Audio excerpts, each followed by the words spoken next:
Hey guys, another trigger talk for you. Oh, by the way, how do you like my strawberry shortcake bandana? Isn't she cute? Anyway, so my trigger of the day is driving and running errands.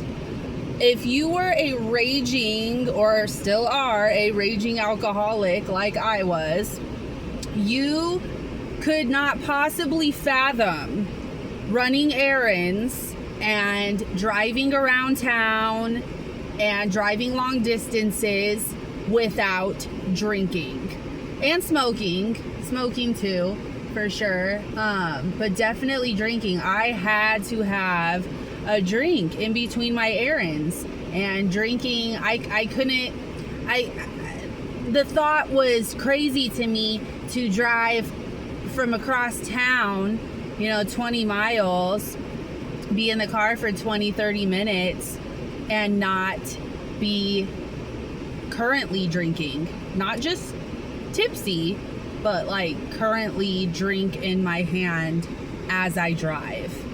And, as embarrassing as that is to admit, there's healing in admitting and realizing how far in and how deep you were into the trenches with your addiction, because it just makes you that much more grateful that you're not still there in that space. And it shows you how much your brain has changed too, because like I said, there was a moment in time where I literally could not. I couldn't. I had to stop, sometimes twice, sometimes 3 times, to get another beer or another shot, depending on how much I had going on. And now it's like, oh my gosh, I can't believe that my addiction was that bad. But it was. And I think I justified it, honestly, by telling myself I have so much to do. Sorry, is my glasses really glary? Anyway, I justified it by telling myself I have so much to do today. I have so many errands to run. I need to take a load off. I need a little stress relief. It wasn't normal to me to just have a drink at the end of a long day. No, I had to drink and smoke all day long to keep myself regular. And my aunt would tell you, she saw me, when I was drinking and smoking heavily, and she was blown back how I was even functioning off of how much I was drinking and smoking throughout the day. And it's just, when you're an alcoholic and an addict, your tolerance is through the roof. So you can absolutely drink and smoke all day long, and it just, you do that to stay normal.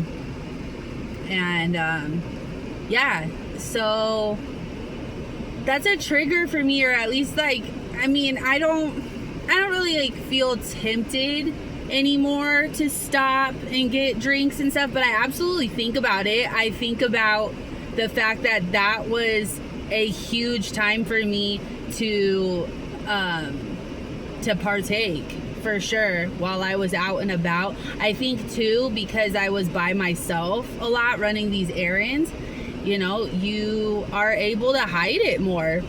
Nobody is seeing me, not even my husband was seeing me in the middle of drinking. My husband had no idea. I'm sure he knew that I was tipsy. He obviously had his own issues as well.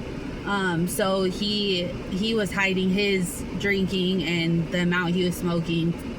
He was hiding that from me too. But I had a lot of shame. I justified it, but I did have a lot of shame with how much I was drinking, because I was drinking all day long. especially when I had things to do. And I always had things to do. I'm a mom. And so, yeah, that was a huge trigger for me, was needing to get things done and be out and about. And you know, like, it made it fun, I guess, to run errands. So I felt like I needed to be fucked up to do that. I wonder how many times I like went into banks, definitely went into the gas station and they knew. Definitely when I would make a liquor store stop. But yeah, I wonder how many times like I made an ass out of myself while I was out and about. I definitely sometimes would come home way later than I should have because, you know, you're out drunk at the grocery store and you like start a conversation with somebody that lasts 15 minutes and whatever. So yeah, that was a huge trigger for me, was running errands. And I think I just thought about that now because I'm currently running errands and I'm doing it sober and it's not nearly as fun, but you know, that's life. Life is not meant to be fun all the time when you're working and you're doing things. But it's not everything is meant to be fun. But everything is meant to be done with a clear head and with focus and intent. And you can't do those things. You can't have focus and intent when you are messed up. So it's worth it in the end. It's a fair trade. So yeah, let me know. Is that just me, or is that an issue for other people? I mean, I feel like, yeah, you have to be kind of hardcore in it to be drinking and driving constantly like I was. But yeah, it used to hold a lot of shame for me that my addiction was that bad, but now, you know, it's empowering to kind of let that go and to just admit that that's how bad I let things go. And that's just a reminder to me to never let things get that bad again. So yeah, let me know in the comments if that's a similar trigger for you and what you do to kind of fill your mind with other things. You know, do you put certain music on? Sometimes putting worship on in the car, that can really help in getting into prayer and helping God to relieve any temptations, things like that. That's a huge help for me.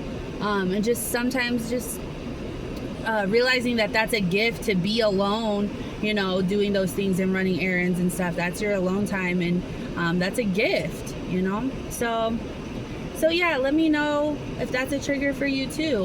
We're all in this together, you know. So that's why I do these trigger talks, is so you know that you're not alone, that we all have moments of weakness where we feel tempted to drink or fall back into bad habits.